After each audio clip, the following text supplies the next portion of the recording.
Hammered by Ruud Gullit and Marco van Basten. 4-0 AC Milan on that occasion. When the Steaua wore the worst strip I've ever seen in my life. It was claret with mauve numbers. Thank goodness for the blue and yellow.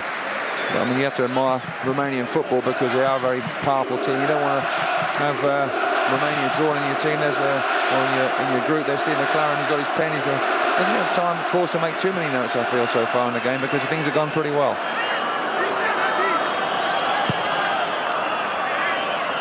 Yakubu steered back by Goyan. Amazing that Goyan, a defender, has got 4 goals this season. I fancy he must come up for the set pieces. Man, he's a big fella. The two big centre halves are very strong. Gionea and Goyan, very strong, and but they're not too good with the ball at their feet. He's got through the Hasselbank. Couldn't control it in flight. There were 2 around him. They are well organised. You can see straight away that Steaua are well organised. Thankfully, it's a nice night here. The last time we were here, it was raining the proverbial cats and dogs. It's a big, wide open stadium, but it does evoke plenty of noise.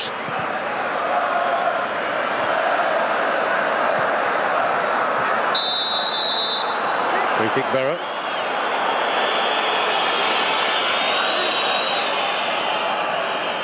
The 2 number 7s clashing there as Boateng. You see the strength he's got in there, like Makelele just in front of his back 4, powerful, breaking up attacks and being very, very strong. That ball's gone out before Downing cranes his neck to head it back in. Linesman on the side of the field, Jean-Philippe Izzo. What a good name, that, Mr. Izzo.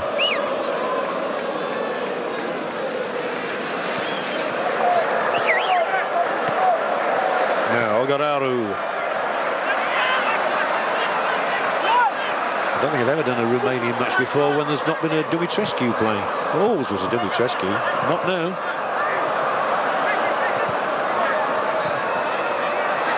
Now they are pushing it around, but they've lost the possession, and Yakubu's on his way, and Berra have 4 up in attack here. Can they make this one count? It is Yakubu, and it's wide. Snaking wide of the uprights. That was a big opportunity. I tell you what, if I was Morrison then, I'll go up to Yakubu and just smack him in the face and say, excuse me, I've made a run, I've made a 50-yard run to support you. I've gone on the outside of you. Yakubu picks it up here. He's running straight at Gionea. As Morrison on his right thinks about it, has a left foot shot, and apparently has taken a deflection, and Carlos there saying it hasn't, but the referee has given a corner. But he should have slipped Morrison on the right-hand side. That would have been 1-0 Borough, I'm sure. Well, to be fair, I couldn't see a deflection there, but anyway, Mr. Hammer did, or one of his assistants did, and Berra have the corner. Can they make it count? It punched away by Carlos, only to Boateng. Another chance for the ball to be popped into the danger zone with 4 Berra men in there, and they've survived it. First real scare for the home team. Free kick against Middlesbrough. Already taken, referee says play on. That was quick thinking. Taking it forward, here's Nicolita.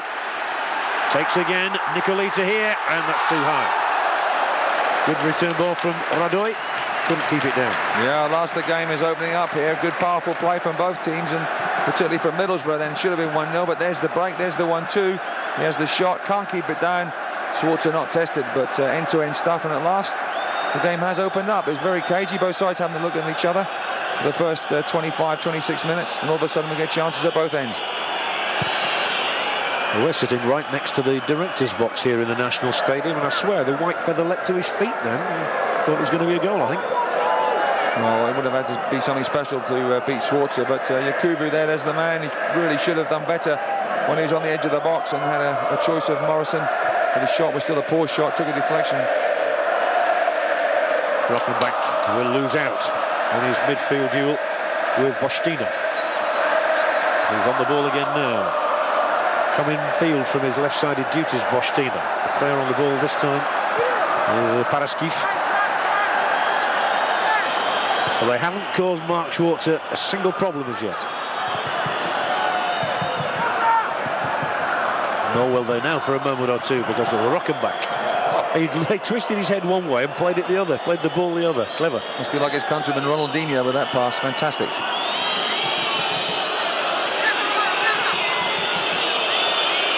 Parnaby scored that goal in Stuttgart, I remember. Sure went down very well. They've had some good away performances this season, Borough. Drawing Zante, winning Zurich against Grasshopper, drawing Holland against Alkmaar, winning Stuttgart. Their only defeat, in fact, well, 2 defeats, the last 2 coming in Rome and Basel. Back by Dika.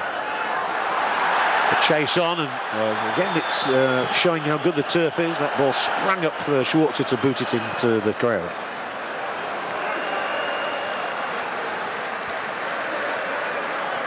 But you can actually say that Middlesbrough silenced the crowd there, judging by that shot. Looked like the old football referee, Kevin Lynch. I swear it wasn't. I'm sure we're going to get some shots. I've seen one already of the owner of the club, Gigi Becali. He's a real character. More of him later when we do see him. But for the coach for the moment, studious concentration. Throw to come from Orgararu. He angles it, and it's touched through. It's tickled into the area. Oh, it's a brilliant strike! An absolutely brilliant goal. Dika swung on it, whacked it into the top corner beyond Schwartz's left hand, and that is a goal of a genuine striker. Well, that's a wonderful finish. Steve McLaren not very pleased at all with the marking in that Middlesbrough defence. It's a long throw coming into the box, just helped towards the middle of the goal. The Borough marking wasn't very tight at all, allowing the striker to turn. Here comes a throw, which just helped into the box. There's Dika. It's marked, I think, by Boateng is the one. There's 2 Borough defenders behind him. There's Boateng. He can't see the ball.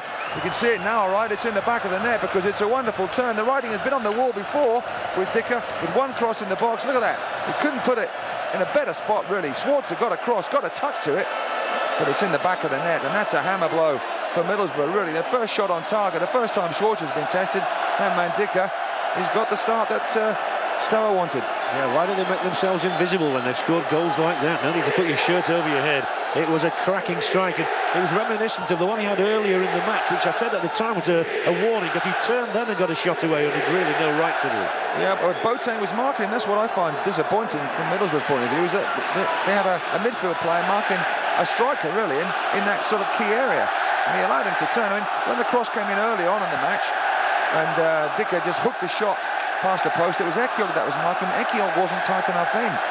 But obviously they paid the penalty now of not giving the respect and getting tighter. And he's put it in the net and made Middlesbrough pay. The danger to Borough now is it's really lifted the crowd. They're right behind their side. Similar to what happened in Basel, except we had to wait longer there. 41 minutes, I think it was, before the first goal went in on that night. And now we'll see how Borough respond themselves. Hasselbank to Downey. Opening up just a little bit for Rockenbach. Playing the ball around neatly here. They mustn't be rocked by that goal. If they are, they mustn't show they are.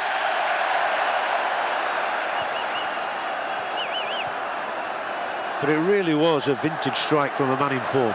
Yeah, it just comes from a long throw. I mean, Steve McLaren must be absolutely raging inside. The first meaningful attack or for a sortie into the box, really. I know we had the hook shot from Dika just before, but the one real sort of, well, it wasn't really much of a danger. The throw-in was to the edge of the box.